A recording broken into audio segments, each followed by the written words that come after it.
Good morning, Transit. How are you all doing this morning? I'm so excited to be here with you this morning. My name is Josh, and hey, we're going to have an awesome morning, but I know you guys lost an hour of sleep last night, so let me know. You're in the chat. I already see that you guys are there already. I see some business about a turtle. Everyone's saying turtle for some reason. I have no idea what that means. I might be behind on something, but hey, I just want to welcome you all to Transit. And you know me, you know that I like my challenges. So I'm going to challenge you this morning. I'm going to challenge you right now. I'm going to see by the time we get to the game, if you can do the ABCs backwards in the chat. If you can type the ABCs backwards in the chat. I know it's a little crazy, but I have faith in you guys. Like, you guys, I'm going to be 100% honest with you here. I have not seen you guys fail once in Transit. Not once. I'm like, you guys are crazy with your game. So let's see. I'm not seeing anything yet, but let's see if you can type the ABCs backwards, Z to A. And while we're doing that, while we're waiting there, I was thinking this morning, I just want to share my thoughts with you. You know that I love to share my thoughts with the hosting. And I was thinking, I know everybody's a little sad that we lost an hour of sleep, but I think it might be a chance to be a good thing. You see, this is crazy, so just hold up here. When we lose an hour of sleep, that means that we're 1 hour closer to Transit. That's right. Isn't that awesome? I went to bed last night. I'm like, oh man, we're going to be 1 hour closer to Transit tomorrow morning. So you know what? I think it's a good thing. Let me know what you think in the chat. I don't see any of the ABCs back, but let me know if you think that I'm right on that one. I think so. So you know what? Take away all my sleep if that means that I'm closer to Transit in the morning. But hey, I'm so excited you guys are here. We're going to hop in to our first game this morning. And the game is called Screaming Goat or Fainting Goat. You heard me right. It's called Screaming Goat or Fainting Goat. And the point of the game is that we're going to watch a quick clip of a goat. And we're going to have to see if the goat either screams or faints. And our Screaming Goat and Fainting Goats, that's a completely different thing.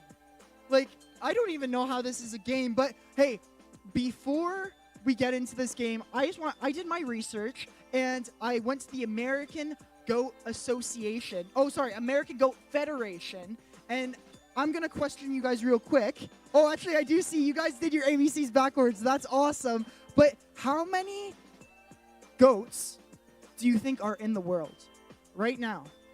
How many goats do you think are baying in the world right now as we speak? Let me know what you think. How many goats are in the world? I'm going to give you a couple seconds to see. And I don't mean, hey, I don't want to confuse people. I don't mean greatest of all time. We know that Jesus is the greatest of all time. We know there's only one goat. But let me know how many goats you think are in the world right now. I got 6 million goats, 10 goats. I don't know. I'll take the guess. But yeah, oh man, I think someone used Google. I think I'm confident that someone used Google because, hey, yeah, Sam. Oh wait, no, sorry, that wasn't Sam. Bro 9790. That was right, 450 million goats. But hey, we're gonna get on to the game right now. How about we see that first clip?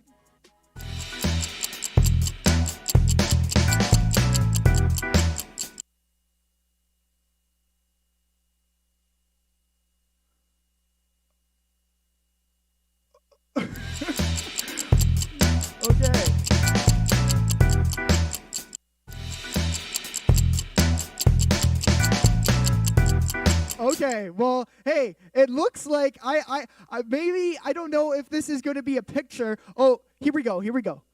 It was Screaming Goat or Fainting Goat.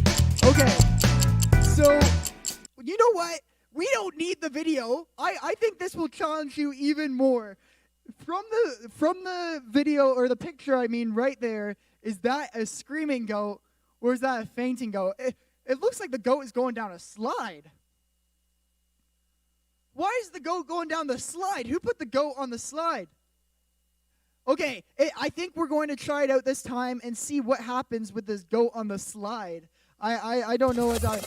But, okay, here we go. Oh, poor guy. It was a fainting goat. He fainted. That's hilarious. Oh, my gosh. He fainted going down. That must have been scary going down the slide for that goat. Oh, he had both, but all his, what do you say? What do goats have? Do they have hooves? Is it hooves? I know that, okay, I'm just going to say he had all his hooves up in the air. I know it's like hooves for horses, but okay, let's see the next video.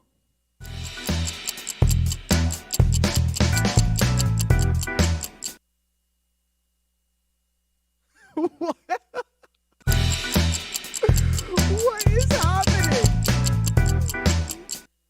What is happening? Okay, I'm gonna guess that this is like okay. I'm gonna guess that they go screaming. Maybe they're singing like goat Christmas carols or something. So maybe they're saying like Silent Night in goat language. So hey, let's see if these goats scream or maybe they faint on Christmas. That would be sad. But let's see what happens.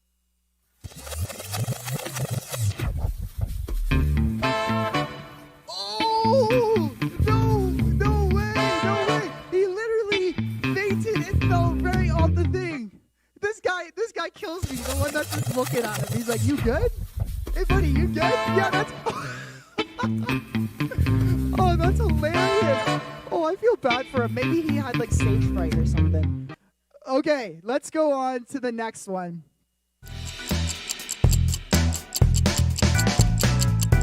Okay, so do we think this is going to be a screaming goat or a fainting goat? How do you tell from what is going on right now? That's such a bad picture.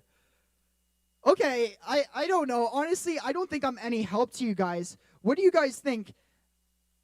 Yeah, Amanda said scream, but... okay, let's see what it is. Let's just go right ahead. I don't know what to think of this. Come on, Basil. Man, I don't know if it's just me, but I would not want to have a goat as a pet. Oh, man. You think run to the next picture here. Oh, there he goes. He's underway. Okay. I love how, like, at the beginning, they were, like, a little bit helpful, but now it's just, like, it's totally random. Like, it's just a picture of a goat. Okay, I'm going to say, let's say he faints. His eyes are closed, so maybe he's, like, mid-fainting right now. I don't know. Well, we'll see. Let's see if this is a screaming goat or a fainting goat.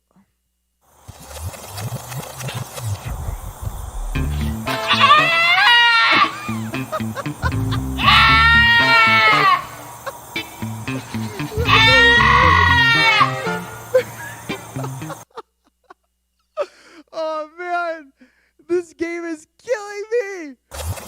This game's killing me. Hey, if you're laughing as loud as I am right now, throw some laughing emojis in the chat. We have 2 more here. I can watch these all day. Let's see the next picture here.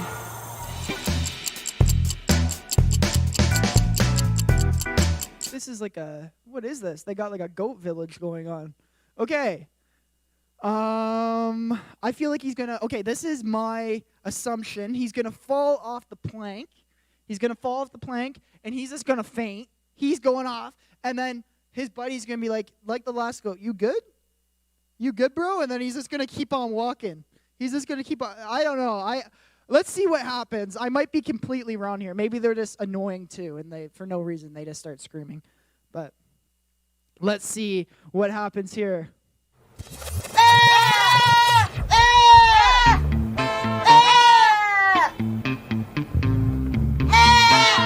Okay, for some reason, this had come to my mind. I imagine if there was like a goat water park, and all the goats are go down the slides, and they're all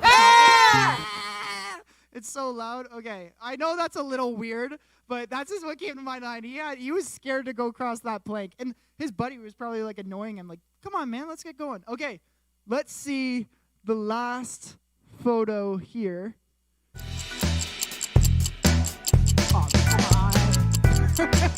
This is not helpful. Okay. Man, the photo's so blurry. Hopefully the video's not that blurry. I don't even know if we'll be able to tell if we wanted to, but good thing we have audio with this. I'm gonna say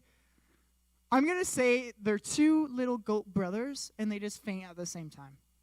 Time for bed. Okay, let's see what happens. Let me know what you guys think in the chat. You guys are saying faint too. Hey, we've been on the same page here. Okay, let's see what happens. I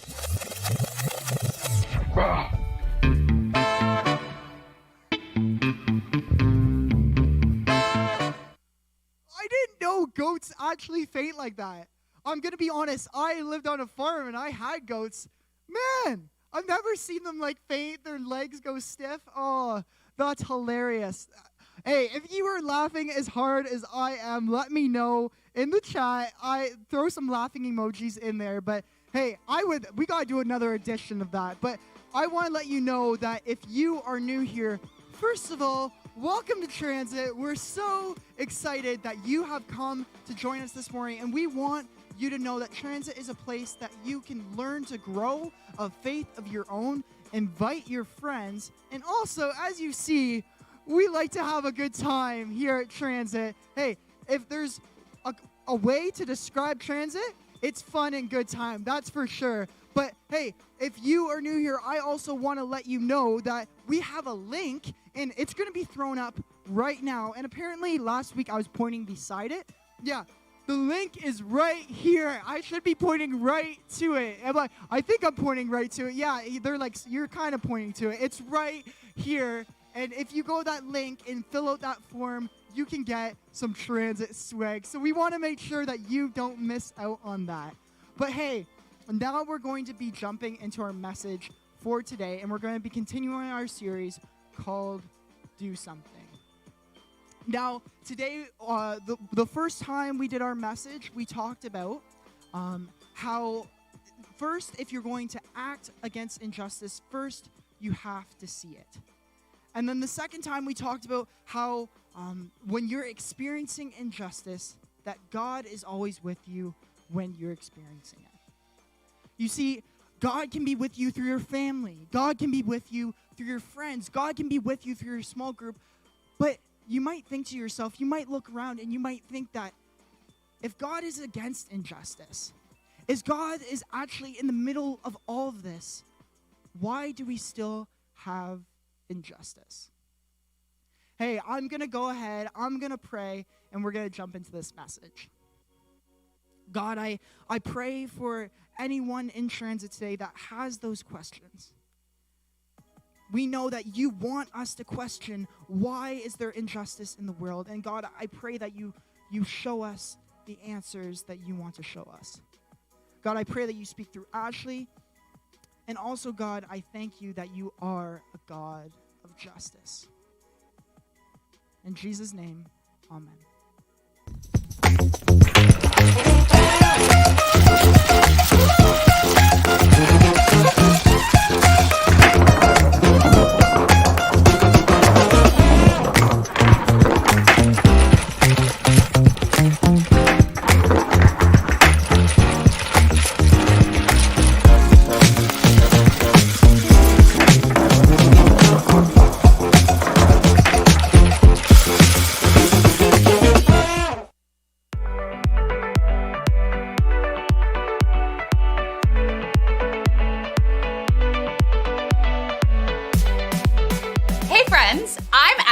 And I am so pumped to hang out with you today.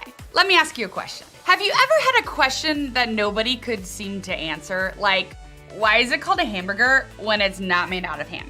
Or why is this critter called a guinea pig when it's a rodent and clearly not a pig? Or why is it called a hot dog when they're not made out of dogs? Why is it called a pair of pants if it's only one item? Or why is it called a butterfly when they have nothing to do with butter or flies? See what I mean? Sometimes we see things in the world around us that make us pause and wonder why things are the way they are. We wonder why those things happen or who decided they should be that way. Now, I know things like the names of hamburgers and guinea pigs and hot dogs aren't life's biggest questions. There's so much happening in the world that can cause us to ask even bigger questions than that, especially when the things we see don't seem right. That's why we're talking about how we can see and respond to that kind of stuff. What we can do about the injustice happening all around us. Injustice is anything in our world that's unfair, unequal, or not right. And it's something I think we can all agree we want to do something about, right? But while the feeling of wanting to help is a really good thing, I think it's important to remember this. Seeing injustice could make you feel something that you aren't exactly sure what to do about. Maybe you know what I mean. Maybe you've seen photos of animals kept in cages or treated poorly, and you wondered who would do something like that. Or you've seen videos on the internet of people being hurt or mistreated because of the color of their skin, and you asked, why would somebody treat that person like that? Maybe you've heard someone make fun of another person because of the neighborhood they live in, and you stop to think, they can't help where they live, so why is it okay to make fun of that? No matter what the injustice is, I think that the more we begin to see it happening around us, the more opportunity we have to ask questions about what we're seeing. We may ask things like, why is this happening to me? Or why is this happening to people I love? Why would someone do that? What's wrong with them? Why don't they just leave if they don't like it here? What can be done to stop it? Why isn't anyone doing anything about it? Is there anything I can do to help make this better? To be honest, I've asked all those questions too. But when it comes to injustice, my questions always seem to come back to one huge question. The hardest question for me to understand or find an answer to. If God is so great and so loving and so powerful, why isn't he doing something about this? Can you relate? Maybe you feel nervous that I even said that out loud. I mean, we're at church. We're not supposed to question God here, right? After all, he's God. Even if we don't understand what he's doing, we just have to accept it, right? Or maybe you're like, yeah, that's what I keep asking. You've never said it out loud, but you've wondered the same thing in your mind. How can things like racism and poverty and animal abuse and hunger and crime and discrimination exist in a world that God has power over? If he can do anything he wants, why wouldn't he just do something about all the wrong we see in the world? Maybe you're new to this whole faith stuff, so you're not really sure what you think about this question. But you do know that there are injustices happening all around the world, in your community, at your school, or even in your own life or own family.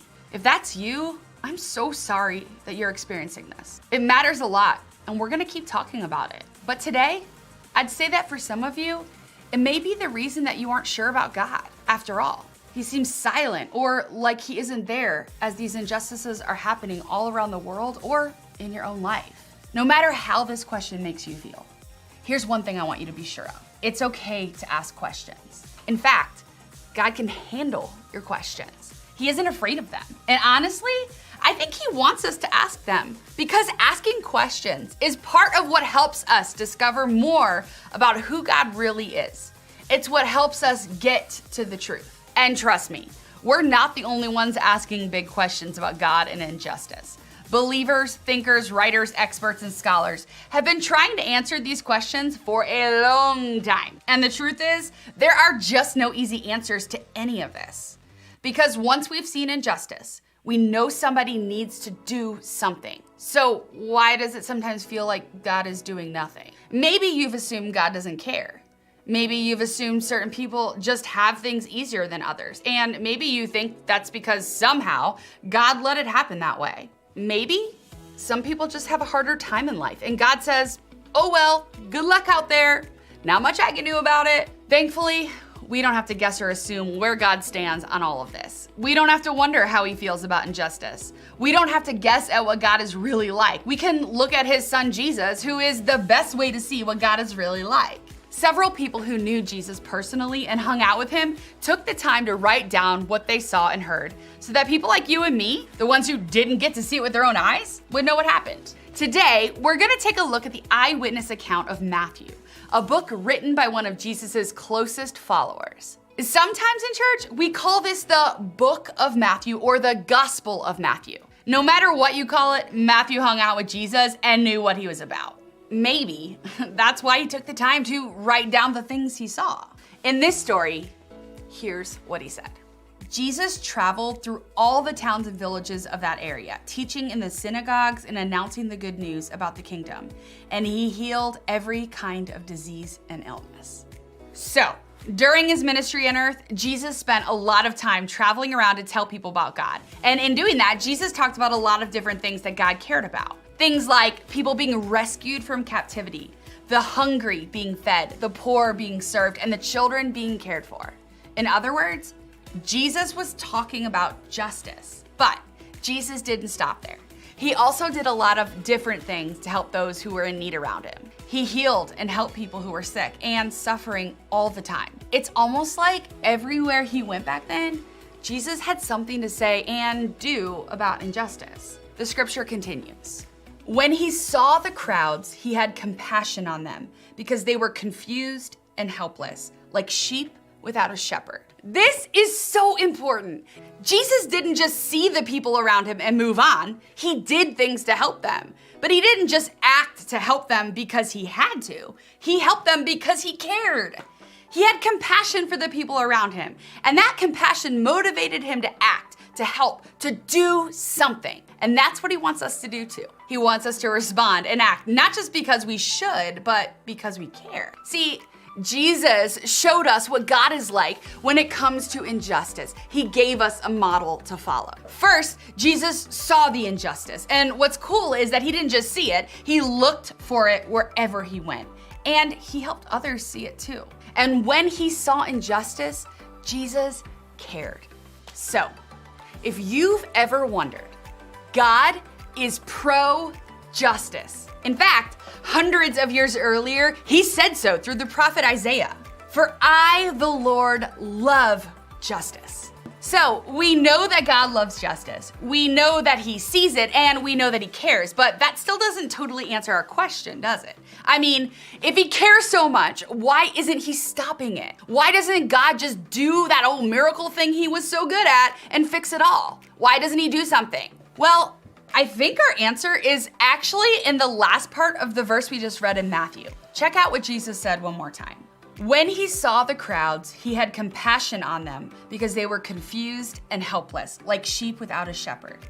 He said to his disciples, "The harvest is great, but the workers are few." So, maybe you don't talk about the harvest a lot in your day-to-day life, but back then, it made a lot of sense. Jesus lived in a community that depended on farming for food. So when he talked about planting and harvesting, he was using that as a way to talk about the work that needed to be done. When he said that the harvest is great, he meant that the work to be done to make the world more like God intended is big. There's a lot of it to do. And the people to do the work, well, there are few of them.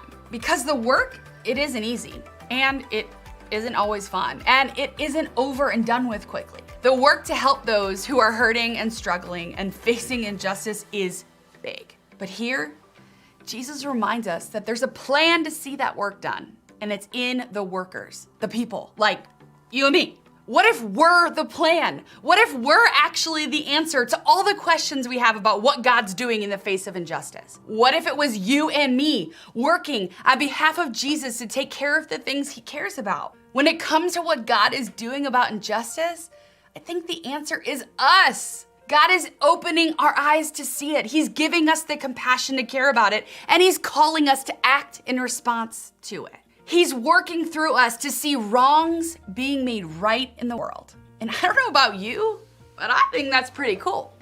In other words, God is doing something about injustice. What is he doing? Opening our eyes to see it, changing our hearts to care about it, and using us, his followers, to do something about it. The good news is, God is still doing something about injustice, even thousands of years after the events we read in the Bible. Movements that have helped animal rights, women's rights, and voting rights are just a few results of God's followers all around the world, opening their eyes to injustice and choosing to help others. So, where do we start? If we want to be part of the solution to injustice in the world, where do we begin? How do we change the way we see what God is doing so that we can do something with him? I think we can do two main things. We can start by asking God to help us change our minds. Maybe you need God to help you change your mind about who he is. For so long, you've thought that he doesn't care about injustice. You've believed that he was silent or only blesses certain people while others suffer. For you, a great first step would be to ask God to help you change the way you see him. Ask him to show you that he not only sees injustice, but he cares a lot about it and the people who are hurt by it. Ask him to show you where he's at work when it comes to injustice and how you can be part of what he's doing too. And the truth is, when we ask God to show us how we can be part of what he's doing about injustice, he'll show you something in the world that might just move you to action. By figuring out what injustice in the world breaks your heart, you'll move one step closer to being part of God's plan to do something about injustice.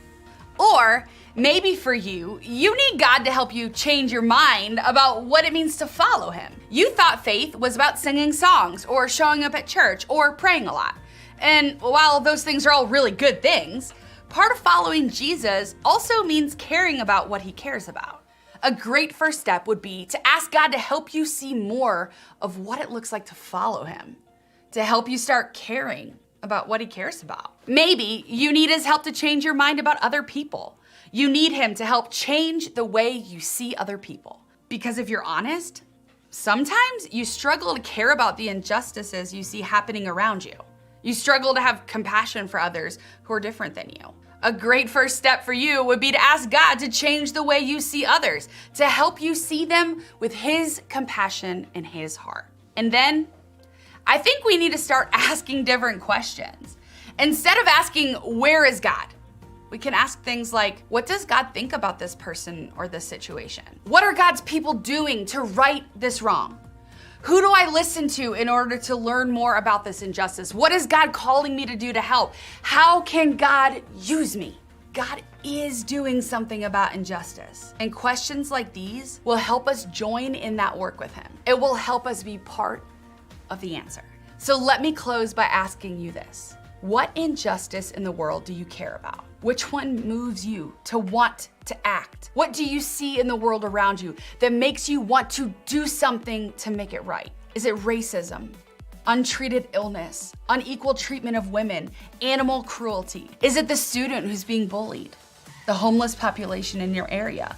The folks whose families can't afford Christmas presents? Whatever it is, I want to encourage you to share it with your group today. We created groups to be a safe space for you to talk about what's happening in your life and encourage each other to grow in your faith. So today, talk about the injustices that you see. Share what you care about, and then encourage each other to see that God cares too. And he created you to be part of the answer. What if the Christians at your school or in your neighborhood were the most compassionate and kind and brave and vocal about injustice? What would happen at your school or in your group and in your town? I don't know for sure, but I have to imagine the people you know would be more willing to believe God is doing something when it comes to injustice because they see you doing something.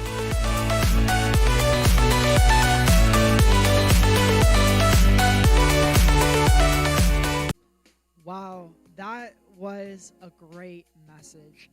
Definitely one to think about. And I think it was really important that we know that God, the same God that was in the Bible and the same God that worked yesterday and today and even tomorrow, he is the same God and he always remains the same God. You see, it's amazing that Jesus was sent down to us so we can see how ourselves to stand up against injustice. And that's what God wants. God wants to work through all of us to stand up against injustice. You see, when you have those questions about how is God working against injustice in the world and where can I see it, what's a better way to see how God is working against injustice in our world rather than to feel and see how he is working through you in our world? So I really encourage you, if you want God to work through you against injustice in this world, all you got to do is talk to him. All you got to do is ask him, God, I might have a hard time seeing where you're working injustice around the world as I see so much injustice, but I know that the best way for me to see how you work against injustice is to work through me. And maybe you do see injustice. Maybe you see it clearly and you want God to work through you and you've asked God, but maybe you're still a little scared. Maybe you don't know, if I do stand up to it, what's going to happen after this? But the most amazing thing is that God is fighting against injustice, and God promises us that he is with us when we stand up to injustice. You see, we don't have to worry about what's going to happen when we stand up to it or what the future holds, because God has all that planned. That's just amazing. That was a great message. And really, as you go into your small groups, maybe you can talk about how are some ways that you can invite God into your life to stand up against injustice, or maybe even ways that you see injustice at your school, on your soccer team, in your community and other places. And if you see it, maybe you can talk about ways in your small group that you yourself can stand up to it.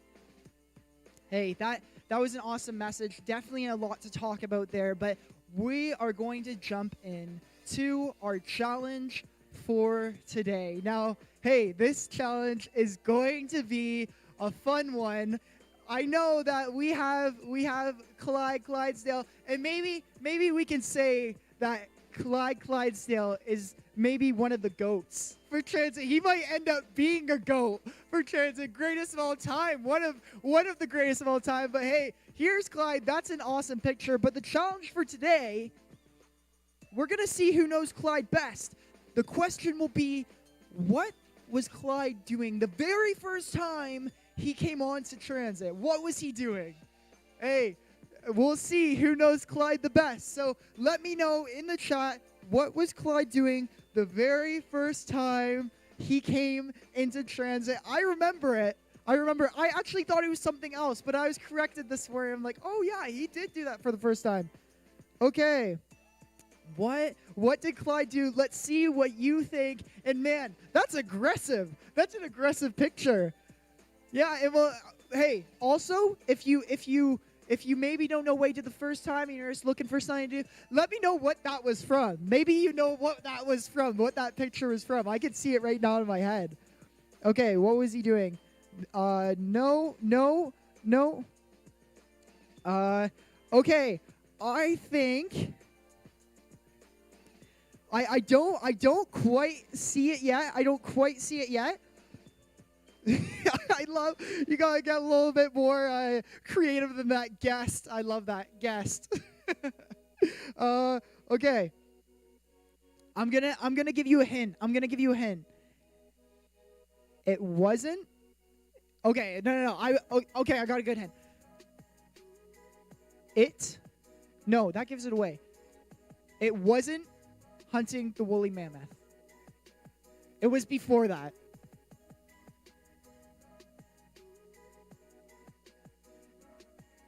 Okay.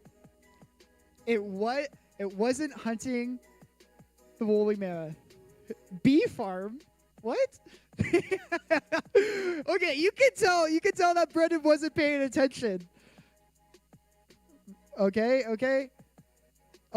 So I'm giving you so much. Okay, here we go. Here's the next one. It was a game show. Now you have to guess what the game show was. I'm gonna give you that. It was a game show, and there was 2 contestants. You're gonna have to guess what the game show was. His cats. I love that. We all know Clyde loves his cats. What happened in the game show? Hey, I can remember it right now. And from what I see, I don't think we've seen it yet in the chat. This is maybe harder than we thought. Hey, Clyde has been around for a long time. We know that. So, hey, I don't blame you guys on this one.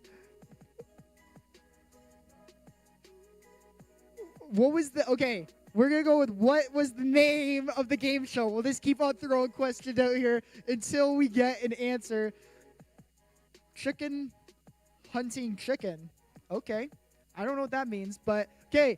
We're going to see what was the name, guessing the cat names. Hey, it didn't have something to do with cats, and I understand that when you don't know what the name of the game show was, just go with the cats. That's probably a safe route. It wasn't the cats.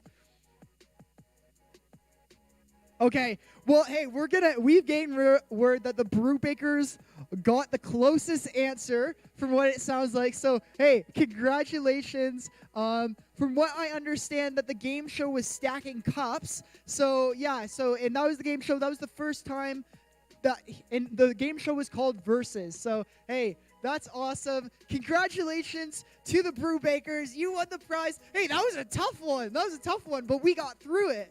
Hey, but I'm so excited. Today was awesome, and I'm excited to see you guys next week and also for you guys to continue the conversation. But before we all go, I just have one more announcement for you all.